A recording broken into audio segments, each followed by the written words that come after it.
Topic है limit of a function, exercise 2.2। इसके questions करने हैं 11 से 50, और अगर आप 11 से 50 क्वेश्चंस देखें तो ये आपने इंटर में भी किए होंगे इस तरह के क्वेश्चंस। इन क्वेश्चंस को करने के लिए आपका अलजबरा पर ग्रिप होना बहुत ज़रूरी है। उसमें जो मेन फोकस होगा वो होगा फैक्टराइजेशन पे, और उसके अलावा सिंप्लीफिकेशन पे, और उसके अलावा फार्मूलाज कुछ जो आपने पढ़े, a plus b whole square, a square minus b square, a cube minus b cube, इस तरह के फार्मूलाज पे। और लास्ट में किसी भी एक्सप्रेशन को रैशनलाइज कैसे किया जाता है, न्यूमरेटर में या डिनोमिनेटर में। ये स्किल्स आपके पास होनी चाहिए इन क्वेश्चंस को करने के लिए। लेकिन उनको करने से पहले हम ये समझ लेते हैं कि लिमिट का मतलब क्या होता है। किसी भी फंक्शन पर अगर हम लिमिट अप्लाई करते हैं तो उस चीज का मतलब क्या है। तो पहले तो हम ये समझेंगे कि लिमिट होती क्या है। लिमिट का मतलब होता है हद, किसी भी चीज की हद। तो अब इसका मतलब ये हुआ कि हमने इसको समझना है कि ये मैथमेटिक्स में इसका मतलब क्या बनेगा। तो मैथमेटिक्स की अगर बात की जाए तो सपोज करने कि आपको अगर मैं ये कहूं कि एक फंक्शन है हमारे पास f of x is equal to suppose x cube है, और मैं आपसे ये कहता हूं कि आप इस फंक्शन में x की वैल्यूज पुट करते जाएं तो हमारे पास इस फंक्शन के आंसर्स आते जाएंगे, और x की कोई वैल्यू ऐसी नहीं होगी कि जिसको पुट करने से आंसर ना आए। तो याद रखें कि लिमिट का कॉन्सेप्ट इस केस में नहीं आया था। लिमिट का कॉन्सेप्ट तब आया था जब हम सपोज कर लें कि एक वैल्यू ऐसी है x की जिस पर फंक्शन अनडिफाइंड आ रहा है। जैसा कि हमने बहुत सारी एग्जांपल्स देखी भी थी कि f of x is equal to, suppose करने में क्वेश्चन क्रिएट कर देता हूँ, x square minus 4 over x minus 2। अब आपको पता है कि यहाँ पर ये जो फंक्शन है ये 2 पे डिफाइंड नहीं है। This function is not defined at x equals to 2। उसकी रीजन ये है कि अगर मैं इसमें x को 2 पुट करूंगा तो हमारे पास आंसर आ जाएगा 0 ओवर 0। 0 ओवर 0 को हम कहते हैं इनडिटर्मिनेट फॉर्म, जिसको हमें पता ही नहीं है कि इसका आंसर क्या आएगा। एक चीज तो ये होगी। दूसरी चीज, एक और मैं आपको इंटरेस्टिंग एग्जांपल देता हूं लिमिट को समझने के लिए, और वो मुझे आपने बताना है कि ये किस चीज को। लिमिट का मतलब होता है किसी भी वैल्यू को, किसी भी चीज को, किसी भी शेप को अप्रोच करना। तो अब ये मैं आपसे एक प्रैक्टिकल ये क्वेश्चन पूछने लगा हूं लिमिट को अंडरस्टैंड करने के लिए। सपोज कर लें कि आपके पास एक स्क्वायर है, और मैं आपसे ये कहता हूं कि आप ऐसा करें कि आप ना इसकी स्क्वायर की बजाय आप इसकी एक ऐसी शेप बना दें जिसके 8 कॉर्नर्स हों। तो मैं क्या करूंगा, मैं इस तरह से ना इसके कॉर्नर्स को इंक्रीज कर दूंगा। ये देखें, ये जिस तरह से मैं कर रहा हूं, ये कॉर्नर्स इसके इंक्रीज हो गए। कितने कॉर्नर्स हो गए इसके? 1 2 3 4 5 6 7 8 8 कॉर्नर्स मैंने इसके बना दिए। मैं आपसे फिर अगेन कहता हूं कि आप ऐसा करें कि आप इस शेप के मजीद जो है ना वो 16 कॉर्नर्स कर दें। तो आप क्या करते हैं कि आप अगेन यही काम करते हैं, और इस तरीके से आप इसको रीशेप करके, मैं कोशिश कर रहा हूँ, ये हाथ से कर रहा हूँ तो थोड़ा सा जरा इनएक्यूरेट हो सकता है ये। तो इस तरीके से मैंने इसको क्या किया, मैंने इसके और कॉर्नर्स इंक्रीज कर दिए।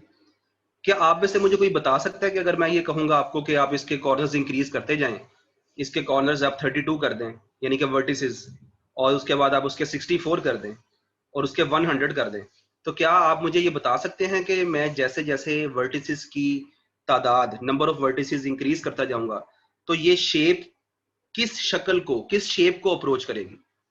Anyone? If you increase the number of vertices, the polygon will approach to what? Polygons होती है ना ये वाली, तो ये पॉलीगॉन्स किसकी तरफ जा रही हैं? पॉलीगॉन्स एक ऐसी शेप होती है जिसके अंदर बहुत सारी साइड्स होती हैं, 5 साइड्स, 10 साइड्स, 15 20, सपोज हम पहुंच गए 100 200 पे। तो मेरा क्वेश्चन ये है कि अगर हम पॉलीगॉन्स की नंबर ऑफ साइड्स इंक्रीज करते जा रहे हैं, सपोज हम 1000 तक पहुंच गए हैं, तो ये शेप किस तरह की नजर आएगी? सर्कल।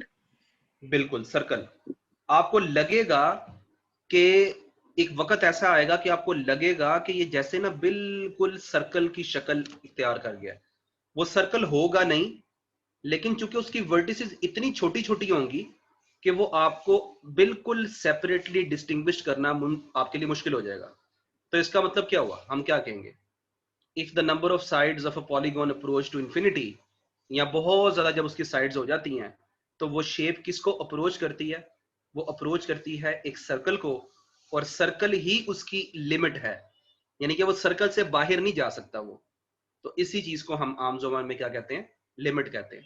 ठीक है, अब लिमिट का कॉन्सेप्ट मैथमेटिक्स में समझने के लिए, ये भी खैर मैथमेटिक्स ही है, लेकिन इसको अगर हम थोड़ा सा और बेहतर अंदाज में समझना चाहें तो वो ऐसे बनेगा कि सपोज हमारे पास एक फंक्शन है, अब मैं इसको चेंज कर रहा हूं, इस फंक्शन को जो मैं कह रहा हूं आपसे,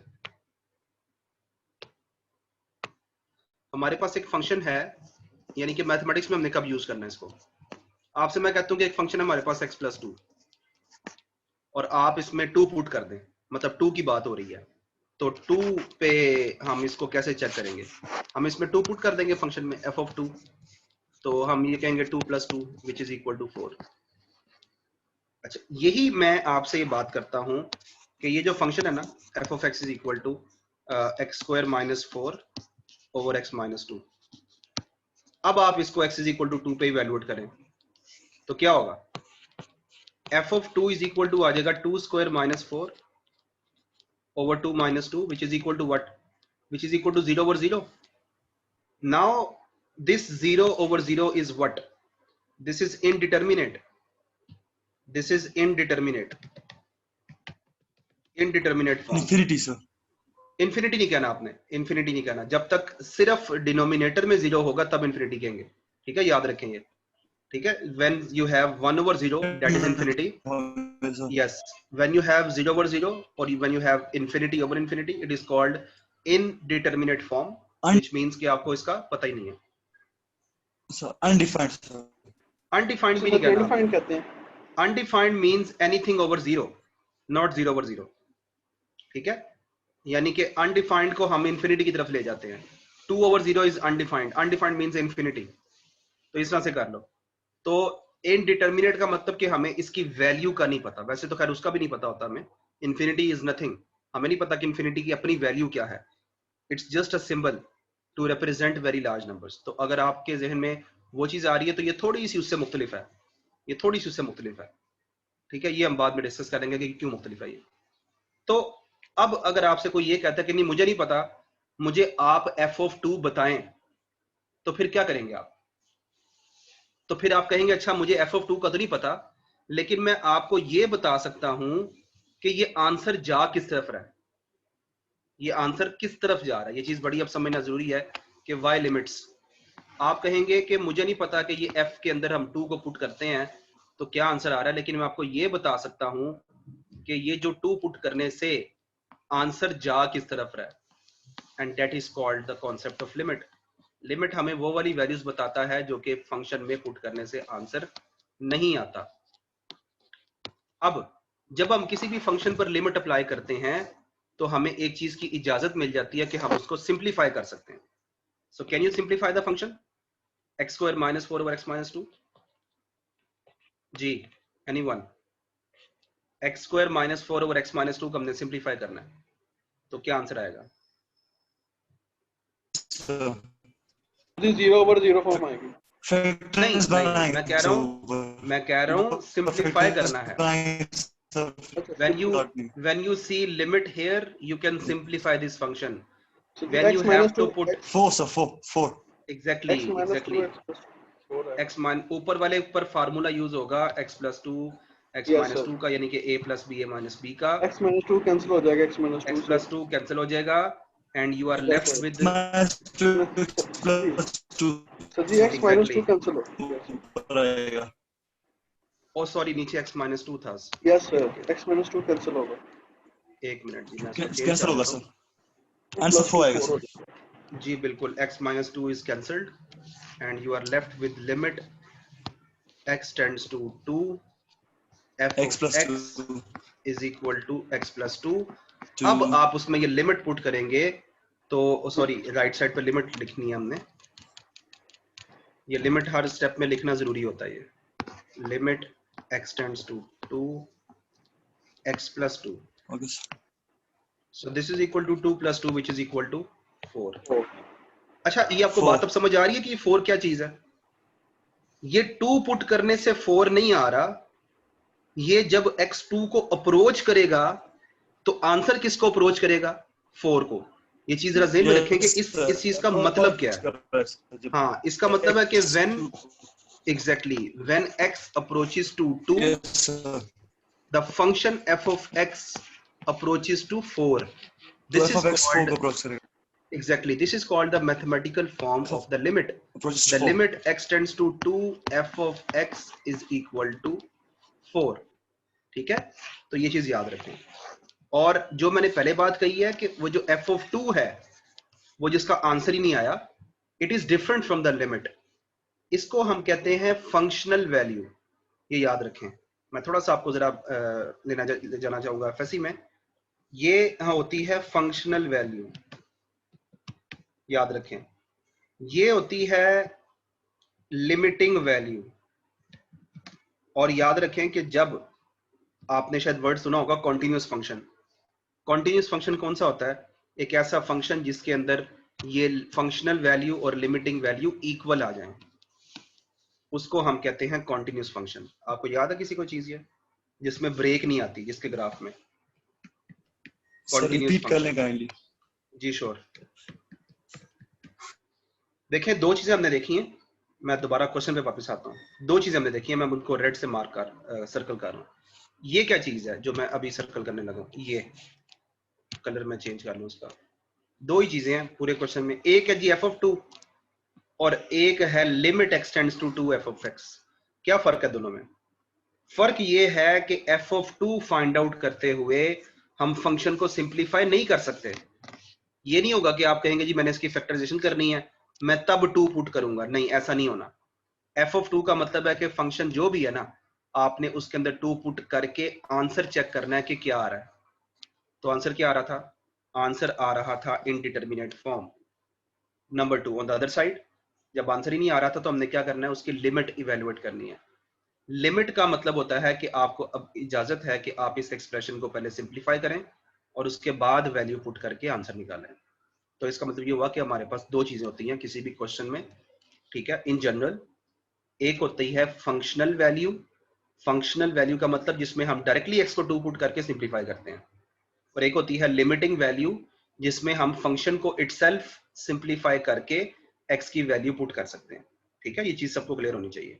मैं बात कर रहा था फंक्शंस की टाइप्स होती हैं continuous function and discontinuous function. Continuous function वो होता है जिसमें हमारे पास एफ ऑफ 2 यानी कि फंक्शनल वैल्यू और लिमिटिंग वैल्यू आपस में क्या आती है? इक्वल। और डिसकंटिन्यूअस फंक्शन वो होता है जिसमें ये वैल्यूज आपस में इक्वल नहीं होती। तो अगर आपसे मैं ये क्वेश्चन पूछूं कि ये वाला फंक्शन जो है ये क्या है, ये कॉन्टिन्यूस है या डिसकंटिन्यूअस है? ये डिसकंटिन्यूअस। डिसकंटिन्यूअस है। It's a very simple thing. ठीक है, ये आपने एफएससी में चीज की अगर आपको याद हो तो। मैं इसको डिफाइन कर लेता हूँ यहाँ पे कॉन्टिन्यूअस फंक्शन को। A continuous function is a function at a particular value x is equal to 2, suppose, in which the functional value f of 2 is equal to the limiting value at x equals to 2. ठीक है, हमारा by chance आपके लिए जो आसान काम है वो ये है कि आपने ये काम नहीं करना। You are only concern with the limits. आपने जब भी कोई क्वेश्चन देखने होंगे वो आपके सामने सिर्फ लिमिट इवेल्युएट करने का पूछेगा। So we are dealing with the questions related to limits only. तो एक्सरसाइज 2.2 क्वेश्चन 11 से 15।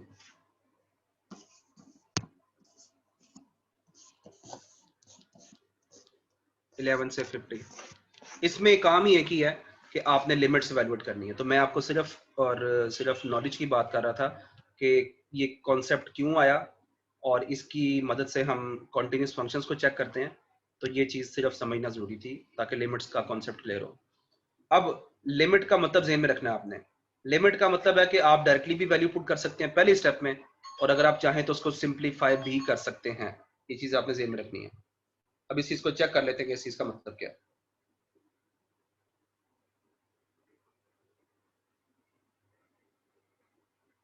अच्छा जी, मैं फिलहाल बात करता हूँ एक क्वेश्चन की ताकि आपको चीजें क्लियर हो जाएं। क्वेश्चन 17 है। क्वेश्चन 17 है जी, लिमिट एक्सटेंड्स टू -1।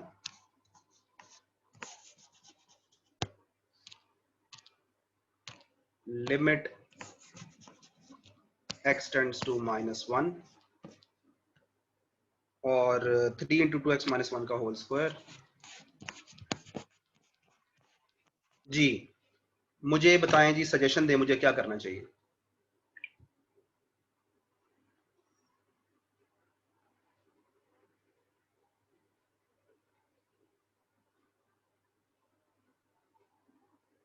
जी एनीवन? सर हम स्क्वायर को सर सिंपलीफाई करके सर तब 3 से मल्टीप्लाई करके सर हम वैल्यूज पुट कर सकते हैं। क्या हम x को -1 पहले स्टेप में पुट कर सकते हैं या नहीं? सर अगर हम -1 पुट करते हैं 2 इंटू -1 हमारा बनता है -2 -1 कर सकते हैं, तो दोनों तरीके से कर सकते हैं सर। बिल्कुल बिल्कुल कर सकते हैं। देखो विदाउट ये यही सिंपलीफाई हो सकता है। एग्जैक्टली यही तो हम डिस्कस कर रहे हैं कि लिमिट का मतलब यही होता है कि आप जब मर्जी वैल्यू पुट करें। तो अब आपने, ये मैं दोबारा कह रहा हूँ, स्टूडेंट्स गलती करते हैं, ये सब लोग जरा ध्यान से इस बात को सुनो तो मैं अब कहने लगा हूँ। लिमिट का मतलब यही होता है कि आपने पहले स्टेप में चेक करना है रफ में कि ये बनता क्या है, कि अगर जो सवाल मुझे दिया गया अगर मैं उसमें डायरेक्टली वो वैल्यू पुट कर दूं तो वो बनता क्या है। अगर तो वो कोई आंसर बनता है तो वही आंसर होगा, यानी कि मैं पहले स्टेप में x को -1 पुट करने लगा हूं। अगर कोई आंसर आ गया तो ठीक है, ना आया तो कोई मसला नहीं है। अच्छा, ये जो मैं कह रहा हूं कि कोई आंसर ना आया, वो पॉसिबिलिटी कौन सी है? नो आंसर की। 0/0 की। एग्जैक्टली नो आंसर वाली पॉसिबिलिटी कौन सी है? वो है 0/0। आपके केस की बात कर रहा हूं, नॉर्मली जो आप डील करेंगे, और ∞/∞। ये वो दो केसेस हैं जो जिनको हम नो आंसर कहते हैं। ठीक है, ये चीज ध्यान में रखनी है आपने। और आंसर्स कौन से होते हैं? आम मतलब सारे रियल नंबर्स आंसर ही हैं। आंसर्स कौन कौन से होते हैं ये भी ध्यान में रखें। एग्जैक्टली ऑल रियल नंबर्स ये आंसर होते ही हैं डेफिनेटली। अगर आपके पास सपोज कर लें 1/0 भी आ जाए और आप कहेंगे ठीक है ये इन्फिनिटी है, हम इसे आंसर कंसीडर करेंगे कि ये अनडिफाइंड हो रहा है। ठीक है, और अगर आपके पास 1/infinity आ जाए, अगर डिनोमिनेटर में इन्फिनिटी आ जाए, तो आप कहेंगे 0 आ गया and it is an answer. बात समझ आ रही है जी सबको? This is a very important thing to remember कि आंसर्स में 0 भी आंसर आ सकता है, इन्फिनिटी भी आंसर आ सकता है, and you can have any real number as an answer. सिर्फ दो सूरतों में आंसर नहीं है, 0/0 बने लिमिट पुट करने से, या ∞/∞ बने। एनीवे इसको सिंप्लीफाई करते हैं। 2 into -1 is -2, -1 whole square, -2 -1 is -3, -3 square is 9, 9 into 3 is 27। This is your answer. जी क्लियर है सबको ये चीज? ये यस सर। ठीक हो गया। मैं ये स्क्रीन जरा सेव कर लूं। अच्छा जी, एक हमने ये किया काम। उसके बाद नेक्स्ट क्वेश्चंस जो इंपॉर्टेंट क्वेश्चंस हैं इस एक्सरसाइज के, वो हैं जहां पर आपको एक्सप्रेशन को सिंप्लीफाई करना पड़ेगा, and that questions are from 23 to 42। ठीक है, ये जरा नोट डाउन कर लें। हर एक्सरसाइज के कुछ इंपॉर्टेंट क्वेश्चंस होते हैं। तो चैप्टर 1 में तो खैर कुछ भी नहीं था, उसमें वो दो टॉपिक्स थे, डोमेन और रेंज और कंपोजिट फंक्शंस। तो यहाँ से आपके पास ऑनवर्ड काफी सारे क्वेश्चंस हुआ करेंगे, तो उसमें से जो इंपॉर्टेंट क्वेश्चंस हैं वो नोट कर लें। और मुझे हर दफा होमवर्क बताने की जरूरत नहीं है, आप लोगों को ये अंडरस्टूड होना चाहिए कि आज मैं ये टॉपिक खत्म करने जा रहा हूँ, तो इसका मतलब अंडरस्टूड यही है कि आपका जो होमवर्क है वो इनके सारे ऑड क्वेश्चंस हैं। यानी कि आपने रफ में अगर कोई चीज ट्राई करनी है तो आप इनके ऑड क्वेश्चंस खुद जो है वो ट्राई कर लें नेक्स्ट क्लास से पहले। आपको ये जितने भी इवन क्वेश्चंस नजर आ रहे हैं ये आपको असाइनमेंट में मिल जाएंगे अल्टीमेटली। तो हमारा सर फोकस मतलब होगा हम इन पे। सर ऑड जी क्वेश्चंस हम वैसे सॉल्व कर रहे हैं, लेकिन जो इवन क्वेश्चंस है वो एज इन असाइनमेंट रखे हैं हम। जी बिल्कुल बिल्कुल, ये मैं इस तरह से रखता हूँ। ये यानी कि जो आपको ठीक है सर, असाइनमेंट्स मिलनी है वो क्वेश्चंस आपके सामने ही है इवन, तो वो आपको यही अभी वाले करने की हैं। जरूरत नहीं है। हाँ जी, वो यही वाले ही हैं। यानी कि सर जब अभी तक आपकी, कोई असाइनमेंट तो नहीं मिली? मैं आपको पॉसिबल है कि आज ही शेयर कर दूं, क्योंकि आपके पास नेक्स्ट क्लास से पहले काफी टाइम है। यानी कि डेफिनेटली वो जो आपकी असाइनमेंट 1 होगी उसमें 2.4 भी होगी, और उसमें 2.5 एंड 2.6 भी होगी। तो इट डजंट मीन कि मतलब आपने वो उसको खत्म करना है। तो आपकी जो पहली असाइनमेंट है वो चैप्टर 1 और 2 की है, तो आप उसको एटलीस्ट शुरू कर सकते हैं ताकि आपकी कंप्रीहेंसिव प्रैक्टिस साथ साथ जारी रहे। ठीक है, यानी कि अब अभी तक हमने जो काम किया है 2.2 तक, आप यहां तक उसको कंप्लीट कर सकेंगे बिफोर द नेक्स्ट क्लास, ताकि वो चीज डिवाइडेड रहे आपके ऊपर। अच्छा जी, अब क्वेश्चंस पे वापस आते हैं। सर जी 2.2 के इंपॉर्टेंट क्वेश्चंस बता दो। मैंने आपको बता दिए 2.2 के इंपॉर्टेंट क्वेश्चंस है जी 11 से, सॉरी 23 से 42, जो हम अब करने लगे।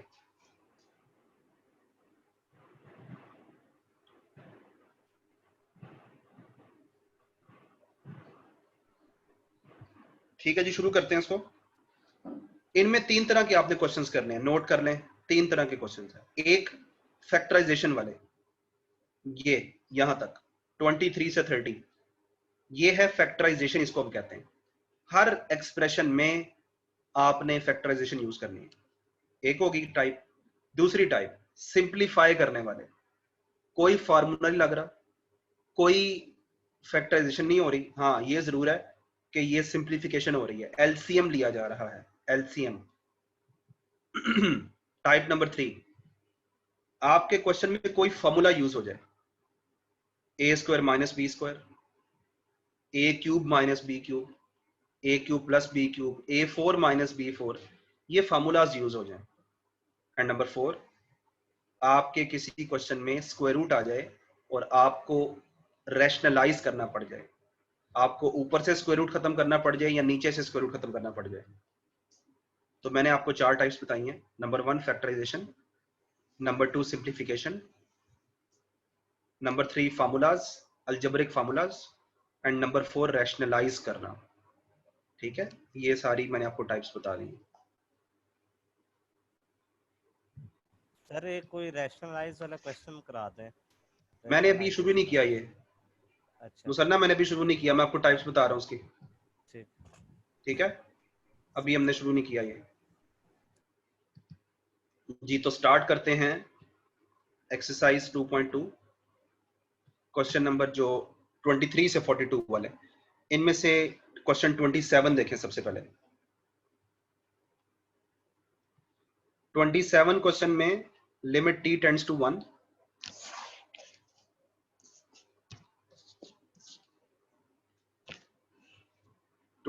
में limit t tends to 1,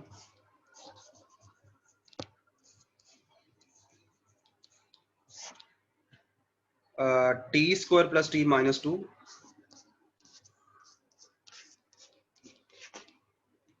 divided by t square minus 1। जी, एनीवन जिसको इस क्वेश्चन का आइडिया हो जी। पहला स्टेप क्या होना चाहिए, क्या मुझे टी को 1 पुट करना चाहिए या नहीं? सर फॉर द इंस्टेंस हम पुट करके चेक कर सकते हैं exactly, you should put infinity आता है कि नहीं। अगर इन्फिनिटी आ रहा हुआ तो सर हम ऊपर फॉर्मूलाज अप्लाई कर सकते हैं, जो कि सर बड़ा क्लियरली नजर आ रहा है। t-1 नीचे सर हो जाता है t-1 into t+1, और ऊपर सर हम t स्क्वायर प्लस t-2 का जो फॉर्मूला बनता है वो भी लगा सकते हैं, जो कि t+1 और t-1 का मल्टीप्लिकेशन बनती है। ठीक हो गया। आप ये बताएं कि लिमिट पुट करने से क्या बनेगा अगर मैं इसी स्टेप में लिमिट पुट कर दूं तो? सो 1 + 1 - 2 2 - 2 तो 0 हो जाएगा, तो 0/1 बनेगा। नहीं भैया, ऐसे तो नहीं करो ना, 0/1 होगा। डिनोमिनेटर तो जी 0/0 आ जाएगी फॉर्म। और सर नीचे 0 Exactly. 1 - 1 आ जाएगा, तो सर 0/0 आ रहा है। 0/0। यस सर, मैं भी कह रहा था। ये बन रही है जी 0/0 फॉर्म विच इज इनडिटरमिनेट। इसका मतलब ये हुआ कि हम इस क्वेश्चन को प्रोसीड नहीं करेंगे, हम इस क्वेश्चन में फैक्टराइजेशन करेंगे। जैसा कि इस क्वेश्चन में न्यूमिनेटर में हमारे पास जो क्वाड्रेटिक फार्मूला आ रहा है उसमें अब आपकी मर्जी है, मैं आमतौर पे इसको ऐसे बताता हूँ। T square plus t minus 2 है ना, इसको आप ऐसे लिख लो, एक टी इधर लिखो ब्रैकेट में, एक टी इधर लिखो। अब हमने 2 नंबर्स लिखने हैं यहाँ पे, इस जगह पे, इन जगहों पे। वो 2 नंबर्स वो होंगे जिनका प्रोडक्ट होगा -2 और जिनका सम होगा +1। जी, वो नंबर्स कौन कौन से हैं? जिनका प्रोडक्ट होगा -2 और जिनका सम होगा +1। मुझे 2 नंबर्स ऐसे बताएं जिनका प्रोडक्ट होगा -2। Sir 2 and -1 2 and -1 exactly, 2 and -1 -2 और 1 नहीं, -2 और 1 नहीं, 2 and -1। ठीक है, सही। हाँ 2 और -1, क्योंकि हमने इनको ऐड करने से +1 लेके आना ना। ठीक है, हमने इनको ऐड करने से +1 लेके आना है, तो इसलिए +2 होगा और -1 होगा। मैंने आपको मेथड इसका बता दिया, अगर फिर भी किसी को समझ नहीं आएगी तो वो चीज़ बाद में क्लियर कर लेंगे, क्योंकि ये बेसिकली अलजबरा का बेसिक कॉन्सेप्ट है, ये आप सबको पता होना चाहिए ऑलरेडी। अच्छा जी, उसके बाद हम अगर आगे चलें इसमें, तो नीचे वाले में क्या करेंगे, इसमें हमने a square minus b square use करना है। ठीक है, तो ये क्या बनेगा, ये क्या हो गया इसको, t-1। एक मिनट जी, ये बनेगा जी a + b t+1 into t-1। t-1 into t+1। ये t-1 कैंसिल हो गया, हमारे पास जो बच गया उसको लिखें, limit t tends to 1 t+2 over t+1। और अब आप इसमें लिमिट पुट करें, 1 + 2 / 1 + 1।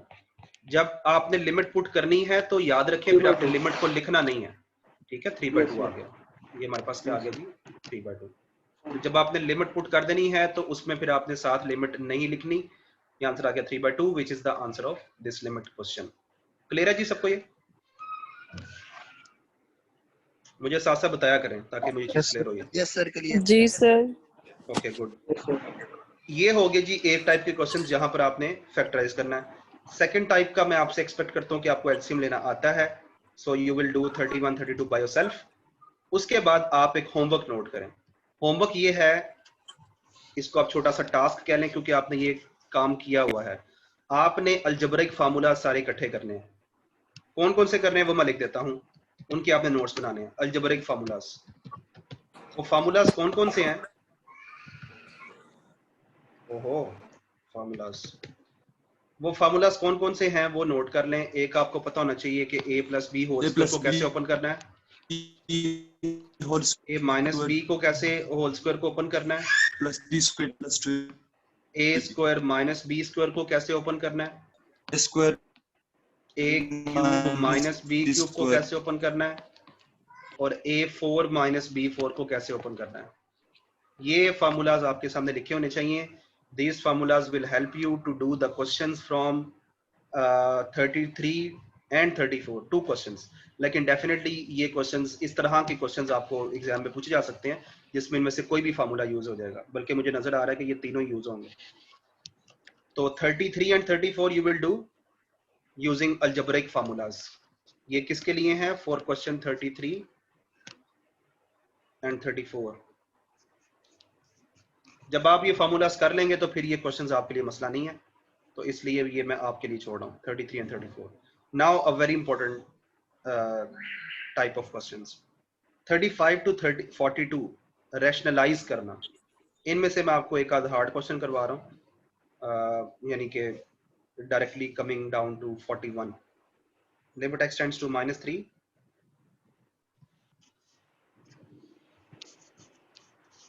Limit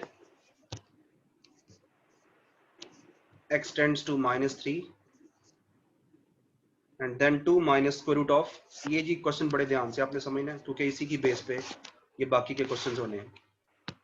2 - square root of x² - 5 divided by x + 3।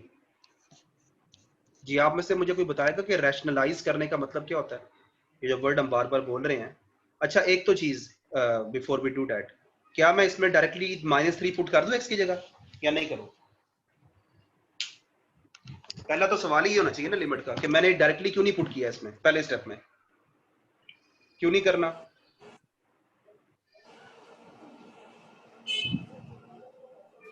जी क्या आ जाएगा? 0/0 बनेगा, ऐसे ही है। ठीक है, अगर मैं -3 अगर आ गया तो डिनोमिनेटर में 0 आएगा सर। नहीं तो ऊपर नहीं 0 आएगा जो माइनस हो जाएगा ना, माइनस का स्क्वायर हो जाएगा जब वो सॉरी 6 - 5 1 हो जाएगा। आपको कौन बोल रहा है ये -3 का स्क्वायर इज 6? क्या हो गया आप लोगों को? नो सर, 9 करें सारे। -3 square is 9, 9 - 5 is 4 and the square root of 4 is 2, 2 - 2 is 0। मैं दोबारा से कह रहा हूँ, हाँ मैं दोबारा से कह रहा हूँ, इट्स ओनली पॉसिबिलिटी कि आपके पास 0/0 आए, that is called the indeterminate form. तो सीख आपके माइक से बहुत शोर आ रहा होता है, इसको म्यूट रखा करो। अगर कोई आपने बोलना है कोई चीज तो तब आप इसको ऑन करें।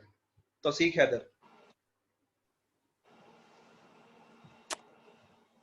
अच्छा जी। तो इसको हमने, इन एक्सप्रेशंस को क्या करना है, इनको हमने रैशनलाइज करना है, ठीक है। तो इनको हम करेंगे मल्टीप्लाई करके 2 - x² - 5 इसको हम मतलब लिख देंगे ऊपर भी और नीचे भी, रैशनलाइज में ऐसे ही होता है। बिल्कुल बिल्कुल। हम किसका साइन चेंज करते हैं? ये जो स्क्वायर रूट और सिंपल नंबर के दरमियान ये जो माइनस है यहाँ पे प्लस आ जाएगा, यहाँ पे प्लस आ जाएगा। ठीक हो गया। मतलब क्लास की जीआर जो है इसको तो चीजों का पता है सारा कुछ। क्यों मानूर? जी सर, मैं मैथ की बच्ची हूँ। अच्छा फिर ठीक है। 2 - ये कौन था जो अब कह रहा था कि मेडिकल की है? शायद एक थी आप में से। जी सर, वो मेडिकल का कौन? शायद हुमैरा थी। अच्छा वो हुमैरा है, ठीक है। चलो ये सारी चीज़ें ज़रूरी हैं, जिन्होंने मैथ नहीं किया होता तो उनके लिए ये प्रॉब्लम्स बनती हैं, तो इसलिए वो ज़रा ध्यान से करें चीज़ों को। तो 2 माइनस जी सर। एक्स स्क्वायर माइनस 5 का square root over x plus 3। Rationalise का मतलब होता है इनका साइन चेंज करके, इस चीज़ का you will multiply and divide. तो मैं वही चीज़ लिखूंगा, I will only change the sign, x square minus 5 over x plus 2 plus square root of x square minus 5। Mathematics में आप किसी भी चीज़ के साथ मल्टीप्लाई डिवाइड कर सकते हैं, क्योंकि उससे कोई फर्क नहीं पड़ता, ये चीज़ कैंसिल हो जाएगी तो वो दोबारा से वही चीज़ बन जाएगी पहले वाली। अब हर सवाल में, रैशनलाइज वाले हर सवाल में फार्मूला यूज होगा, कौन से वाला फार्मूला यूज होगा? a plus b into a minus b वाला, इस फॉर्म में जैसे मैं लिख रहा हूँ, a plus b into a minus b. क्या फार्मूला है जी? ये बनेगा a square minus b square, ठीक है? बी स्क्वायर, जी सर। ये किस पे यूज हो रहा है? ये देखो इस पे यूज हो रहा है, इस पे। जी। ये लिखा हुआ है a माइनस बी, ये लिखा हुआ है a प्लस बी। मुझे बताएं a क्या है इनमें? इनमें 2 a क्या है? 2a है, और b क्या है? एक्स ये b स्क्वायर माइनस 5 का स्क्वायर रूट। हाँ, ये पूरी जी चीज सर। b है। तो इसलिए जिन जी लोगों को सर। जरा प्रॉब्लम है उनके लिए मैं ये स्टेप कंप्लीट कर रहा हूँ, ताकि प्रॉब्लम किसी को ना आए। a है जी 2 फर्स्ट का स्क्वायर माइनस सेकंड का स्क्वायर, यानी कि एक्स स्क्वायर माइनस 5 के स्क्वायर रूट का स्क्वायर। और जी नीचे वाले सर। को आपने ऐसे लिखना है, लेकिन ब्रैकेट्स में लिखना है, x plus 3 x2 plus 2 x square minus 5, ठीक है जी? ये इस तरीके से आएगा। अब हम ऊपर वाले को सिंप्लीफाई करते हैं, नीचे वाले को नहीं छेड़ना आपने बिल्कुल भी, ऊपर वाले को हम सिंप्लीफाई करते हैं। अच्छा यहाँ पर पहले बल्कि मैं क्वेश्चन कंप्लीट कर दूं, एक आपको मैं हिंट दूंगा बाद में इन क्वेश्चंस के लिए। ऊपर बनेगा 4 माइनस, और ये स्क्वायर रूट इससे स्क्वायर से कैंसिल हो गया, तो कैंसिल हो ब्रैकेट में गया। लिखें, हाँ ब्रैकेट में लिखें एक्स स्क्वायर माइनस 5, क्योंकि जी सर। अगर ब्रैकेट के बाहर माइनस साइन हो तो वो साइन चेंज होते हैं, तो इसलिए बेहतर है कि उसको पहले किस में लिखा जाए? ब्रैकेट में, में। ठीक है? या ये बनेगा जी limit x tends to -3 and you have 4 minus x square, और ये -5 इस माइनस की वजह से प्लस हो गया, और ये हो जाएगा +5, और आ जाएगा यहाँ पे, ये आ जाएगा x प्लस 3 और 2 प्लस एक्स स्क्वायर माइनस 5, ठीक है जी? ये बन गया।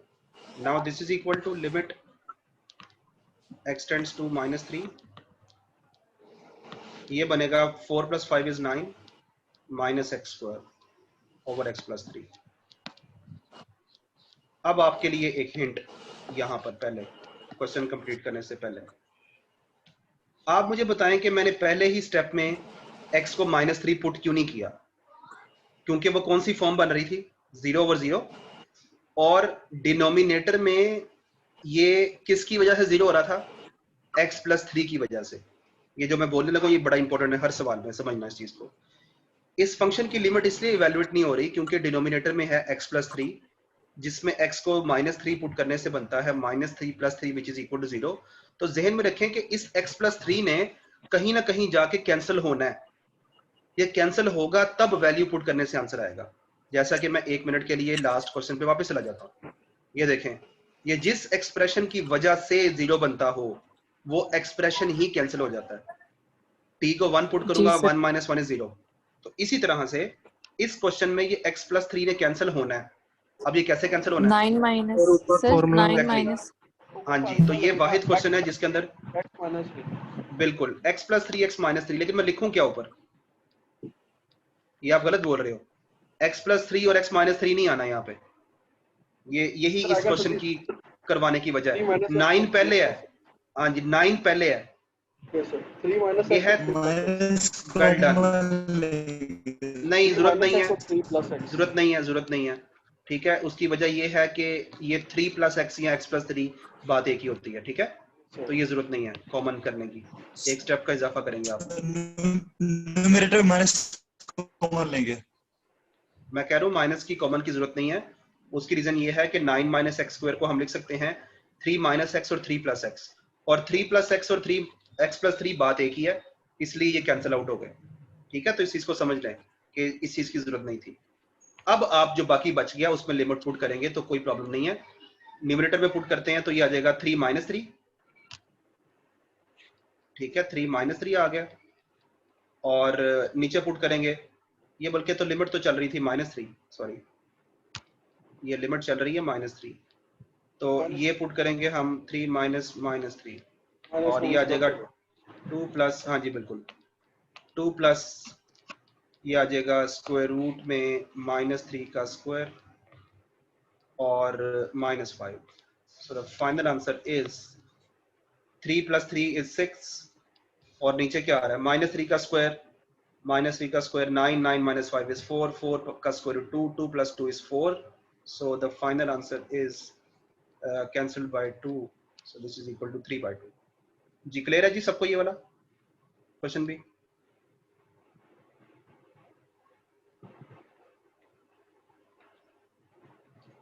यस सर जी सर क्लियर है। क्लियर है।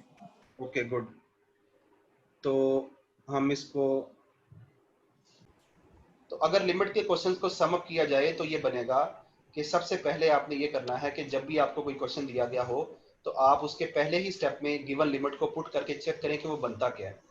अगर तो इनडिटर्मिनेट फॉर्म्स बनती हैं यानी कि 0/0 या इन्फिनिटी ओवर इन्फिनिटी, तो आपने इस एक्सरसाइज के जरिए जो कि हमने डिफरेंट चीज़ें सीखी कि या तो आपको फैक्टराइज करना पड़ेगा, या तो आपको कोई फार्मूला यूज करना पड़ेगा, या फंक्शन को सिंप्लीफाई करना पड़ेगा, या फिर उसको आपको रैशनलाइज करना पड़ेगा।